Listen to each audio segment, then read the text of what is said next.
Hello tout le monde. Alors, ouais, je suis pas habillé en rose, hein. Ouais, je suis pas habillé en rose, c'est une perte de temps, je vais pas le faire. Je vais pas le faire, je suis pas habillé en rose et puis le peu que j'ai de rose est déjà parti, hein. Le peu que j'ai de rose est déjà parti pour les vêtements, pour les petits riens, donc je n'ai pas de t-shirt rose. Désolé. Désolé, je n'ai pas de t-shirt rose. Le peu de vêtements que j'avais en t-shirt rose et en pull rose etc. est déjà parti pour les vêtements pour les petits riens et pour les pauvres. Donc je suis désolé, j'ai pas de rose. Donc ceux qui sont pas contents partez sur une autre vidéo parce que c'est une perte de temps de s'habiller en rose. Alors évidemment, vous vous doutez que je vais parler du film Barbie, qui est le nouveau film qui a fait fureur dans les salles et qui est sorti cette année.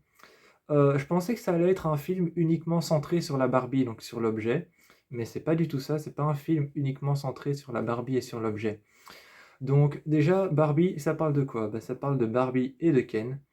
Donc ça parle de Ken, la version masculine de Barbie, et de Barbie, bah, la version féminine de Barbie, donc Barbie. Barbie est une jeune femme blonde, comme toutes les Barbies, hein. Donc, comme à peu près toutes les Barbie, Barbie est une jeune femme blonde qui souhaite découvrir le monde extérieur et sortir de Barbieland. Donc, Barbieland, c'est une ville où tout le monde vit comme Barbie, où tout est rose. C'est une ville qui paraît magique. C'est une ville qui paraît magique, tout est rose, tout est brillant, tout est dans l'univers de Barbie, tout reflète exactement le monde de Barbie et ce que c'est la société Barbie. Et donc quand je parle de la société Barbie, je parle clairement de ceux qui ont inventé Barbie, hein. Je parle pas d'une société secrète ou quoi que ce soit.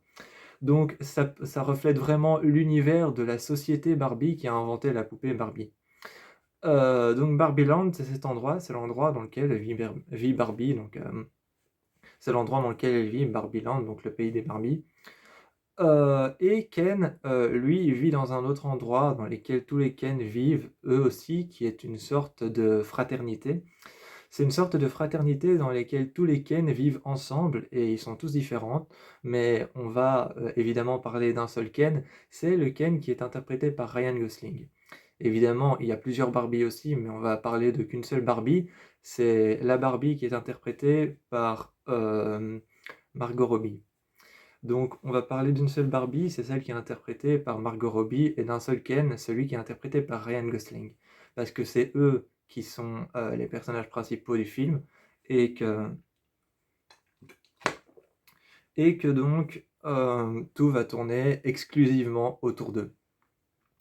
Donc je vous avoue que je ne lancerai aucun spoiler dans cette vidéo.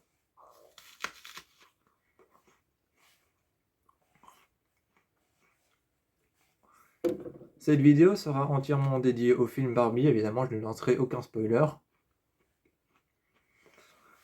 Le film, sans plus, est vraiment intéressant.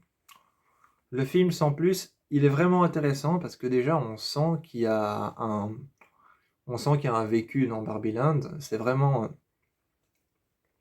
dans Barbieland, on sent qu'il y a un vécu. C'est vraiment une ville pleine de joie, pleine de folie et pleine de voilà.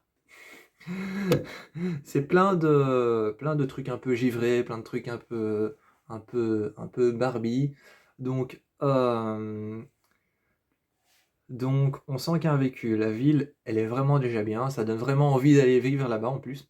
En plus, ça donne envie d'aller vivre là-bas parce que le truc est magique, presque impossible dans le monde réel. Il y a des choses, tu te dis, est-ce que c'est possible? Et donc, Barbieland, c'est une vie, oui. C'est une vie et une ville est géniale, Barbieland. Mais Barbie, elle en a ras-le-bol de la platitude et de tout ce qu'elle a vécu qui est platonique. Tout ce qu'elle a vécu qui est platonique et de la platitude de cette ville Barbieland, elle en a ras-le-bol. Elle en a ras-le-bol, Barbie, donc elle veut aller explorer le monde extérieur. Seulement, il y a une Barbie, la chef de Barbieland, qui dit: attention Barbie, si tu vas explorer le monde extérieur, il faut que tu fasses attention à ta couverture et que personne ne te confonde avec un être humain. Donc, que personne ne trouve ta vraie nature, personne ne sache que tu es une Barbie. Et Barbie, elle va partir voir le monde extérieur. Elle va partir voir le monde extérieur avec Ken. Et Ken qui va partir avec elle, ou qui va plutôt s'introduire dans son aventure, va découvrir le monde extérieur avec elle. Et le film est très intéressant parce qu'en soi, il parle des infériorités par rapport aux femmes en 2023, des infériorités par rapport aux hommes en 2023, de toutes ces infériorités et toutes ces injustices envers les hommes et les femmes en 2023, en 2021 et en 2022, et toutes ces infrastructures qui ont été faites pour les hommes et pour les femmes. Toutes ces infrastructures qui ont été faites pour les hommes et pour les femmes, donc comme par exemple infrastructures qui ont été faites pour les hommes, je dirais genre, je vais partir dans le cliché, hein, je suis désolé. Vous pouvez, je sens que je vais me faire lyncher, mais bon, les infrastructures telles que par exemple la cuisine, hein, ça a été fait pour les femmes, c'est un énorme cliché qui est injuste. C'est un énorme cliché injuste, l'infrastructure de la cuisine, c'est pour les femmes parce que les femmes sont forcément obligées d'être en train de cuisiner et de faire manger quand les hommes ne foutent rien. Et les infrastructures pour les hommes, par exemple le sport, la télé, etc. Parce que les hommes, forcément, ne foutent rien non plus. Donc c'est un peu sur ça, sur les injustices qu'il y a entre les hommes et les femmes, les différences qu'il y a entre les hommes et les femmes, la manière dont ils réfléchissent, la manière dont ils pensent. Il y a une scène, par exemple, dans Barbie, où t'as Barbie qui se présente devant je crois que c'est des menuisiers, oui, des menuisiers, des charpentiers, des maçonniers, qui fabriquent une maison à l'air libre dehors, et t'as Barbie qui arrive et qui leur dit, oups, excusez-moi, je n'ai pas de partie génitale. Donc la fille déjà, elle assume ça, enfin la Barbie, elle assume ça, qu'elle n'a pas de partie génitale, qu'elle peut pas se reproduire. Et après, t'as Ken qui arrive en roller avec elle et qui fait euh, non, moi j'en ai. Donc là,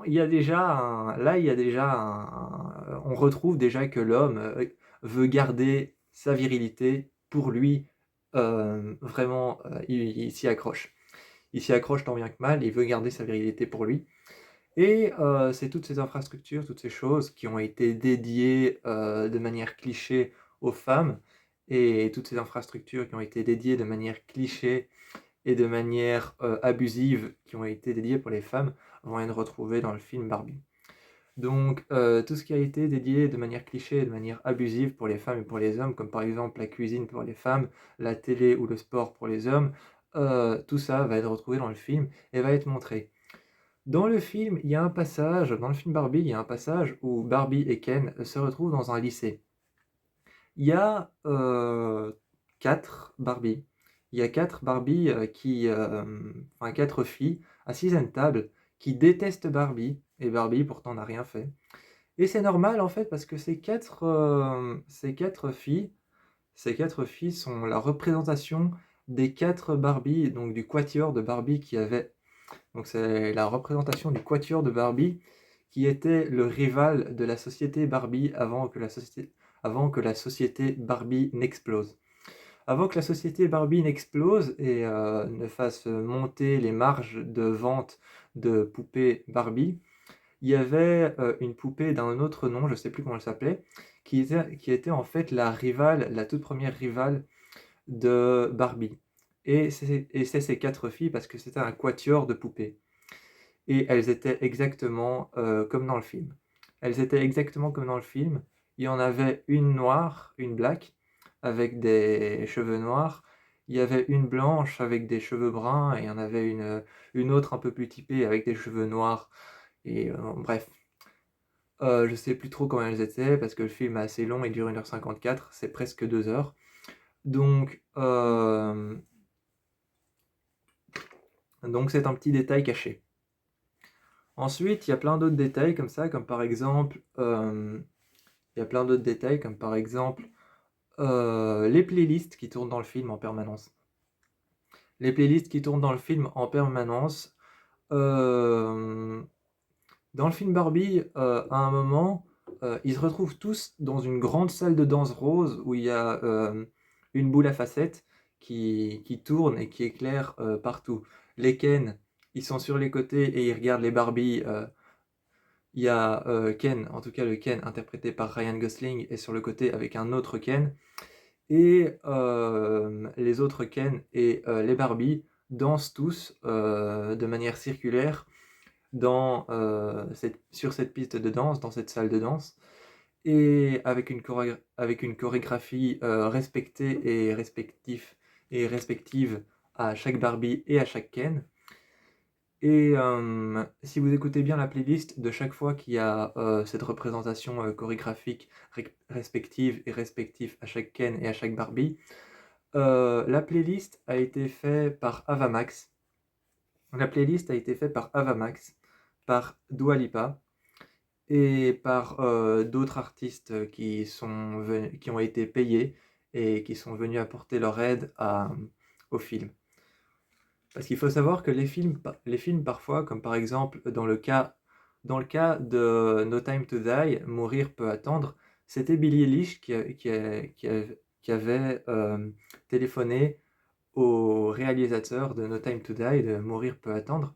Elle avait téléphoné au réalisateur du film No Time to Die et elle avait proposé son aide pour la bande-son de créer et d'écrire une chanson qui s'appellerait No Time to Die.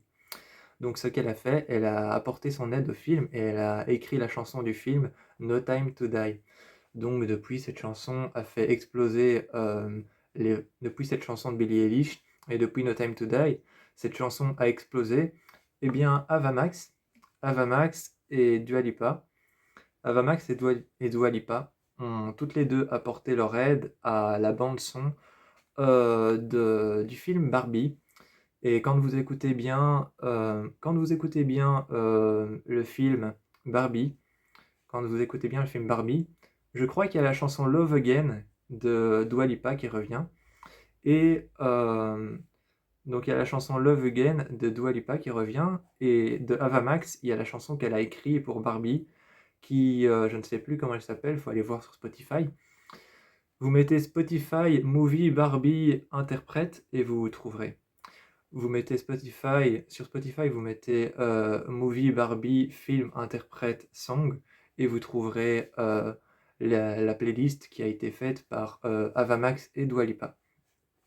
Je ne sais plus comment s'appelle la musique qu'a offerte Avamax, mais je sais que Dua Lipa a donné sa chanson Love Again qui n'a pas été écrite pour le film Barbie. Le film Barbie, je trouve, était un franc succès, même si je suis pas fan et que je trouvais pas vraiment ça ouf d'aller voir Barbie, c'était pas une expérience plus que explosive. Donc c'était pas une expérience plus que explosive, c'était pas comme Oppenheimer. Vous avez compris? Explosive. Donc c'était pas comme Oppenheimer, c'était pas une expérience explosive, mais le film reste un bon film quand même. Je vous dis ciao et je vous laisse sur un montage trop drôle. Un montage de Cody Christian en affiche du film Barbie.